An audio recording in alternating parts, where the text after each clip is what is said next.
everything you've been talking about personal finances is wrong. I know that's a bold statement, but after helping a client pay off $3,000 in debt and save $2,000 in 90 days, I can prove it. Most people follow your typical money management routines, but that's exactly what's keeping them stuck living paycheck to paycheck in their 40s, 50s, and even in their 60s. I discovered this the hard way when I had a full-time job and I felt like I can't get ahead financially. But once I started listening to all the so-called experts, I started doing the money mastery method, everything changed. In just 90 days, I helped the client master his money faster without accumulating more debt. Do you want to know the system I used? I'm going to show you 3 things that actually work. And I'll even show you a simple plan that no one else is talking about. Let's dive into the conversation. So you're struggling financially, you're living check to check, you're tired of worrying about your money every month, it's keeping you up at night, you're loaded down with debt. Well, here are 3 reasons why you're struggling and what you can do about it to help you move forward financially. So the first thing that's holding you back is your income. If you're making low wages, you really can't move ahead financially. The problem is people aren't making good wages. One study said that a particular group of people are making $30,000 of income. If you got a family of 4, which we do, my wife and I have 2 children, no matter how much you can reduce your expenses, income is a major factor in financial stability, financial wealth. Because think about it, everything costs money. Rent, mortgage, car, gas, healthcare, daycare, everything. And on top of that, things are increased so much over time. Rents have gone up, food costs, gas costs. In fact, I went to get gas last night. We paid like $4, almost $4.54 for a gallon of gas, which is insane in South Carolina, but that's what we paid. If you don't have the income to sustain you through increases in prices, you'll continue to struggle. So the question to you is, what are you going to do to increase your income? What are you going to do? Are you going to go back to school, get a new skill, start a business, work more hours, sell something?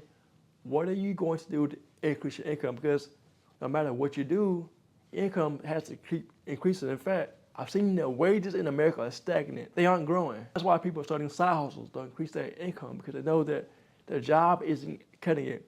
Having one job isn't cutting it. When I worked a full-time job, my wife worked full-time, we paid off some debt in 2013, but we felt like, even though we were both working jobs, we weren't moving ahead financially because we needed more income.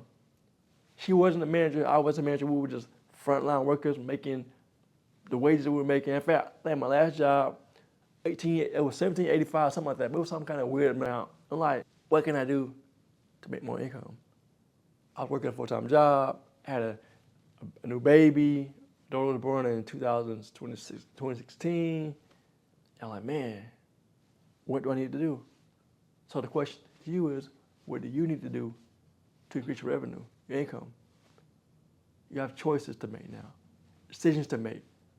If you keep doing what you're doing, you're going to stay where you are and then stuck, struggling, worried about your finances. Get your income up to solve that problem. The second reason you're stuck in your situation financially is because you lack financial literacy. What is financial literacy?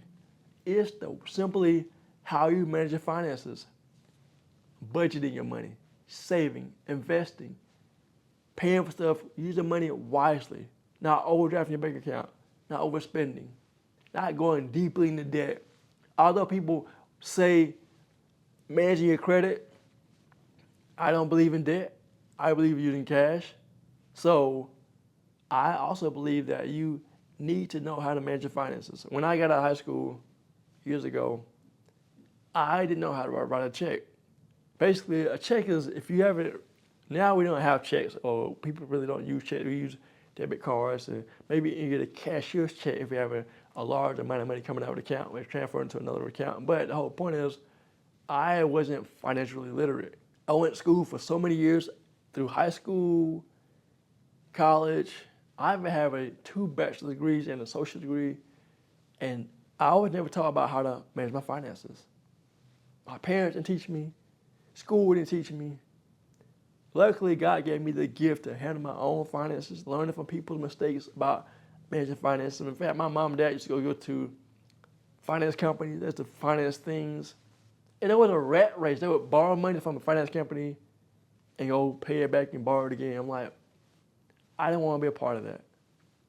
So I learned how to manage finances by looking at people's lifestyles, how they handle the finances of my parents. And again, they taught me how to handle finances by doing the wrong things with money, basically.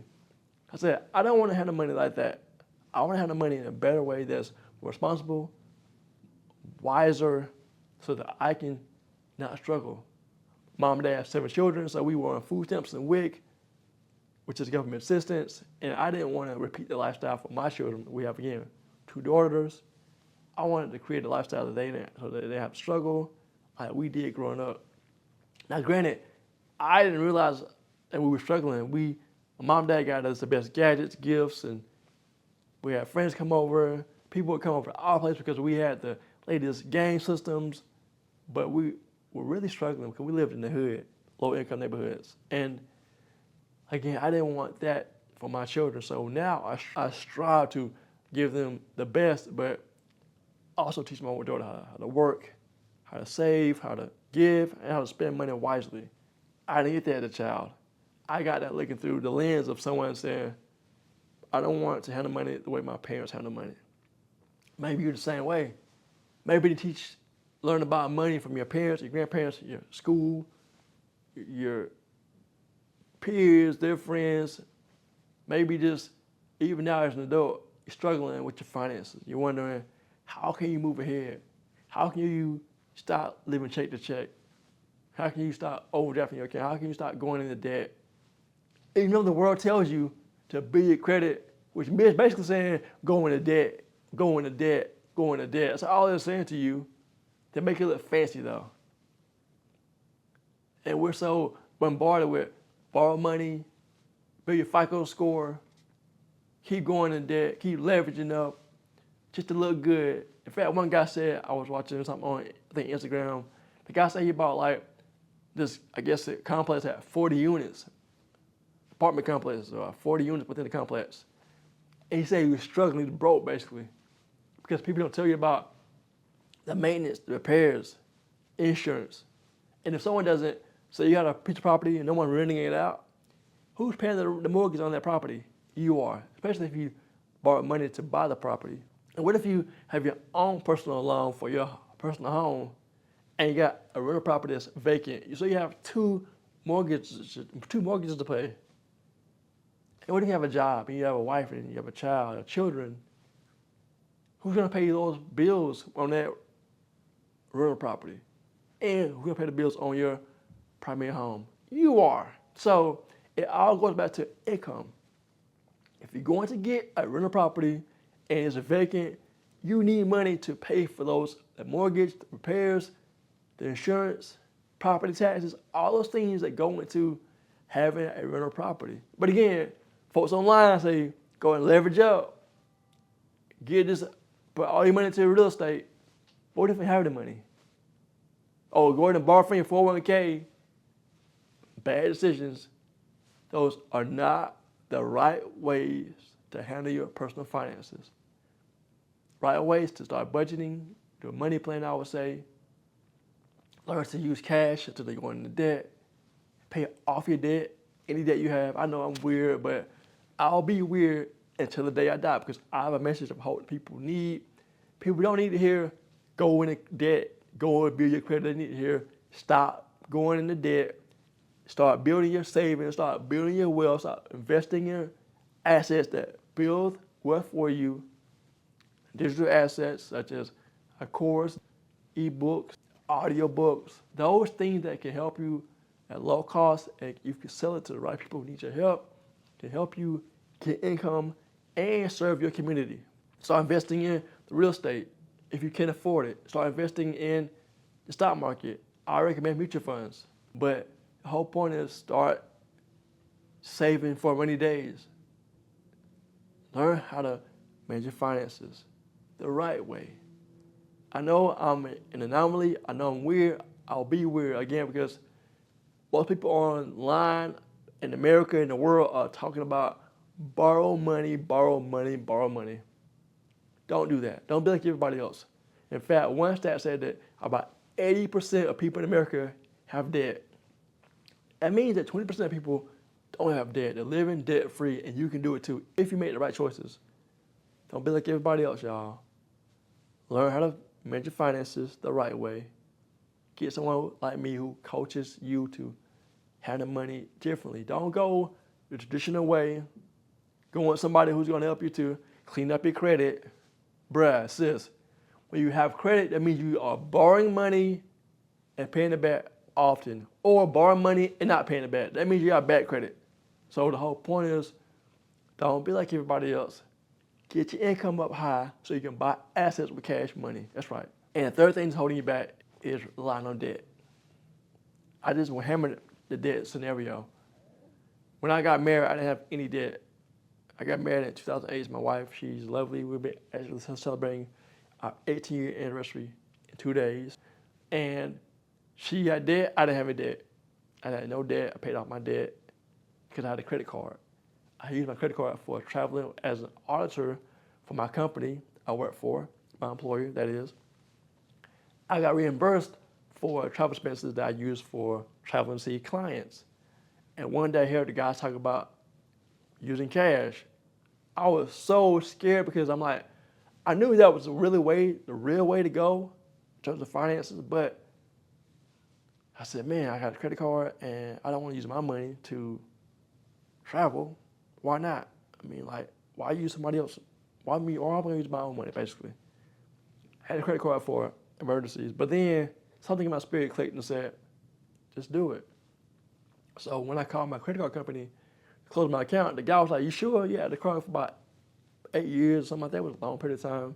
I said, I'm sure, close the account. My account was zeroed out. I had paid all my debt off, and I closed my account. And that was like 2008, 7 to 8, and I haven't looked back. I've been living on debit and cash since then. Because I know that when you borrow money, you pay back principal plus interest. Interest is keeping you broke. It's penalizing you for using OPM, other people's money. Here's why, because again, principal and interest is the cost of borrowing money. That's why banks loan you money, because they're going to charge you interest. Even at a low rate, they're going to get their money off of the money that you don't have. Credit card companies charge you a high interest for, say, a cash advance because they know that you don't have the money, so they're going to lend it to you at a high interest rate.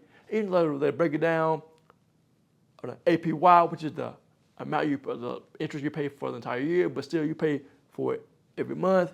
And if you don't pay your balance at full, by the end of the period, you'll pay interest. And people don't realize that. They think that borrowing money is the only way to live. They'll fight you to borrow money. I'm like, bro, like, do you know you pay back more than you borrowed?